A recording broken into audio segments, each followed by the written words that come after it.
l'analyse de EURUSD et USD/JPY, les amis. Si vous êtes curieux de savoir qu'est-ce qui va se passer avec USD/JPY et EURUSD, restez dans ces vidéos-là.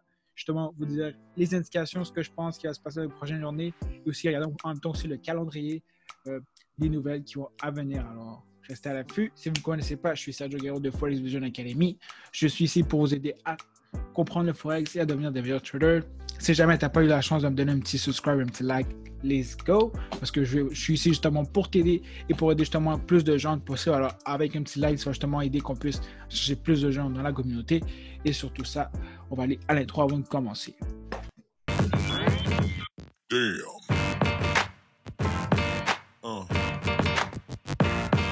Yeah.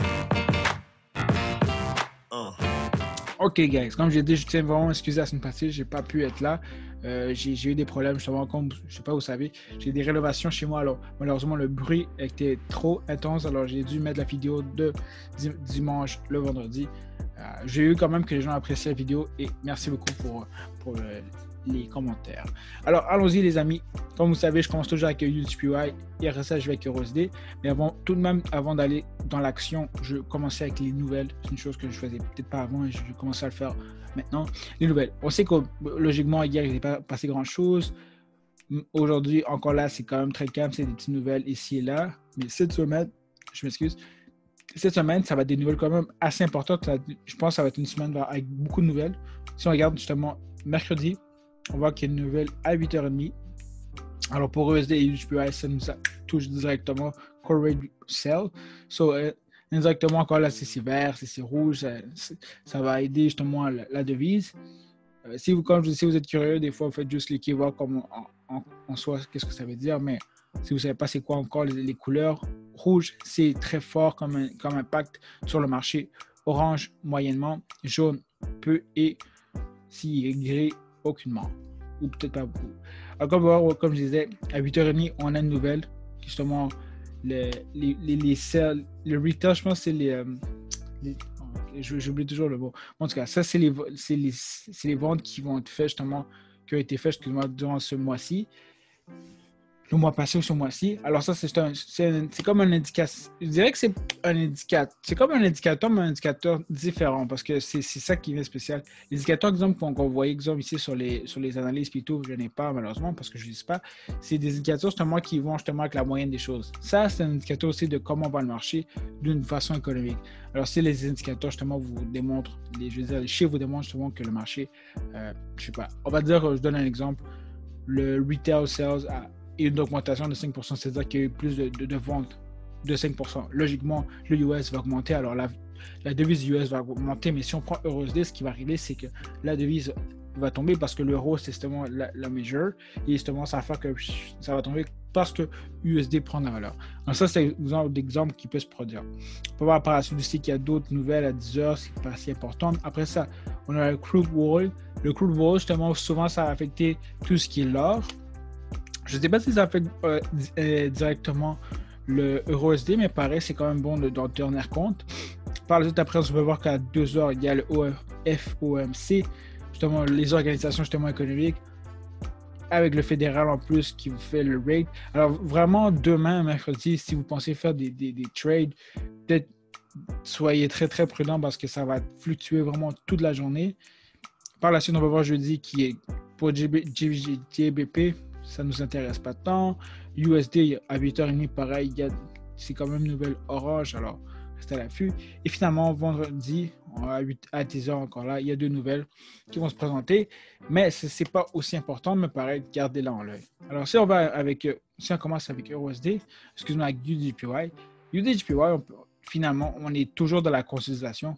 Comme vous pouvez voir, je me suis vraiment bien démarqué les choses. Le marché, durant les dernières semaines, a eu son uptrend, mais après ça, finalement, dans les dernières 2 semaines, on peut voir justement que le marché a finalement repris sa direction descendante. On peut voir en ce moment que le marché il est en train de tomber. Il n'y a pas lower low, lower high. Et finalement, ici, ce que j'ai vraiment aimé, c'est comment le marché a vraiment juste fait un petit retracement jusqu'au 23.60 et finalement, boum, ça a tombé. Alors, placez justement vos fibs pour voir. Malheureusement, je n'ai pas pu prendre la transaction parce que ça a commencé à tomber à 3 heures du matin et moi, à 3 heures du matin, je dors. Alors, moi, comme je l'ai toujours donné comme un horaire que je commence à 6 heures, je ne fais pas de transactions avant ça ou après ça. Alors, il n'y a pas grand-chose à dire sur YouTube, simplement qu'il faut attendre de voir que le marché va atteindre cette zone de support. Après ça, est-ce que le marché va le briser ou le rejeter et remonter vers le haut? Peut-être. Il faut comprendre que depuis déjà plusieurs semaines, nous sommes dans une zone de consolidation. Alors, le marché est comme indécis depuis plusieurs semaines. C'est pas moi. Alors, restez à l'affût de simplement voir soit le marché rejeter cette zone et aller vers le haut, ou sinon la briser et aller vers le bas. Alors, attendez toujours les confirmations, 3 confirmations. Rejection, brisure et vitesse qui vont entrer. Avant ça, c'est simplement trop risqué. Alors, allons maintenant pour USD, EURUSD. Pour EURUSD, il y a une chose, guys, qu'il faut vraiment prendre tout ça très au sérieux. C'est que depuis plusieurs semaines, je vais même vous le placer en gros ici. Là.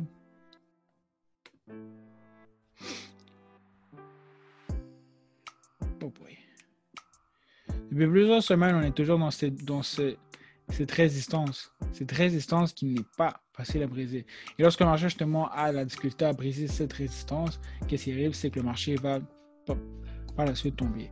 Alors, comme on peut voir en plus ici, logiquement, ça a été supposé que le marché passe assez facilement cette on va dire, résistance, qui est aussi cette zone que j'ai placée, mais finalement, le marché a eu la difficulté. Alors, on peut voir logiquement que le marché est en train peut-être de changer de direction pour aller vers le bas. Ici, ce que j'aime beaucoup faire, on regarde en weekly. On peut voir que le marché est toujours en soi en downtrend, même si ici, il y a eu son up. Tant si longtemps qu'il n'a pas passé cette zone-là ici, et brisé et fait une montée, on peut toujours se dire que finalement le marché est toujours dans un downtrend sur le long terme. Alors, on peut voir qu'ici le marché est toujours en descendant. Alors c'est un peu peut-être pour ça que le marché est un peu indécis. Encore là, qu'est-ce que je peux rajouter à tout ça? On peut voir que durant les dernières semaines, le marché a quand même une grosse montée et depuis là, il y a eu comme une genre de consolidation. Alors c'est là en ce moment que les gens sont un peu hésitants de voir est-ce que ça va monter, est-ce que ça va descendre. Donc là, on ne peut pas prédire les choses, mais on peut quand même voir que depuis plusieurs semaines, le marché a beaucoup de difficultés à passer cette résistance. Et lorsqu'il y a justement beaucoup de résistance du marché à passer justement celle-ci, elle va justement se rediriger vers un support où elle va se sentir à l'aise. Ici, après ça, elle sent que le support n'est pas assez fort, elle pourrait tomber. Alors, je vais juste enlever ça. Qu'est-ce que je ne veux pas prédire et je suis aucunement quelqu'un qui prédit, mais j'aime toujours me placer des scénarios. Alors, on peut soit voir le marché se diriger ici encore une autre fois ou aller vers le haut. Sinon, le marché pourrait simplement suivre la trendline qui est ici et remonter vers le haut. Ou sinon, on pourrait réellement voir finalement le marché simplement passer dans une nouvelle structure justement qui serait dans trend. Je ne pense pas que ça va se passer cette semaine si, exemple, le marché devait se briser parce que le marché est quand même un peu lent. Mais il faut vraiment être très, très vigilant des choses. Je mets toujours des scénarios, comme je ne vous dis pas, pour avoir toujours raison. Simplement pour me garder en tête que c'est ce qui pourrait se passer. Alors en ce moment, il n'y a pas tant d'opportunités de faire des achats. Dans les dernières journées, il y en avait eu, à peu près ici. Mais là, ça a monté et finalement, le marché a retesté justement ce support. Cette zone-là est à tomber. Une chose que je vais rajouter aussi, c'est des fois, on est un peu impatient et je l'ai été la semaine passée malheureusement.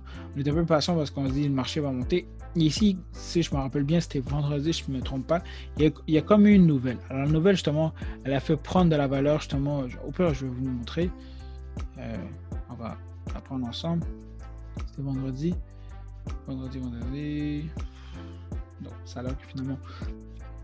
Ok, ouais, c'est ça, c'était jeudi. C'est jeudi, mais j'ai gardé le trade.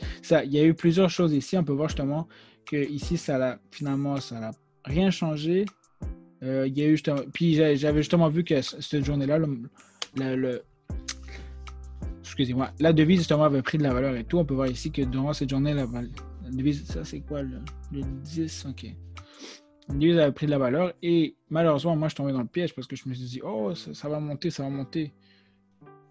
C'était à peu près ici. La devise a pris de la valeur et tout. Et je m'attendais justement qu'il y ait un petit retracement et que ça continue à monter. Mais justement, je tombais dans le piège. Et on peut voir justement ici qu'il y a eu des exhausted of bulls. C'est-à-dire que les bulls ont été mangé à fond par justement les bears parce que justement, on s'attendait justement, tout le monde s'attendait justement que le marché allait haut. Finalement, il y a eu une grosse rejection et par la suite, le marché a continué à faire son up.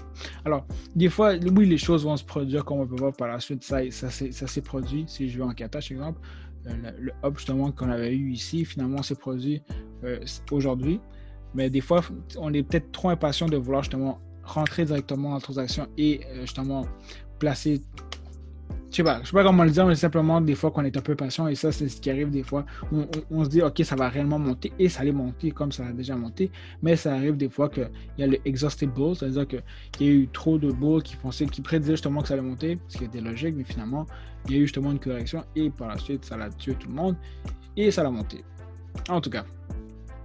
Alors, sur ce, guys, il n'y a pas grand-chose à dire. Comme je vous dis, c'est d'être très, très patient, mais comme on peut voir depuis plusieurs semaines, il y a beaucoup de résistance et lorsqu'il y a beaucoup de résistance, logiquement, ça amène à un scénario très logique. C'est que ça tombe. Ils sont en rouge. Mais encore là, je ne veux pas prédire quand je vous dis les choses. C'est juste de rester à l'affût, de peut-être vous dire que peut-être qu'il y aura peut-être un changement de direction.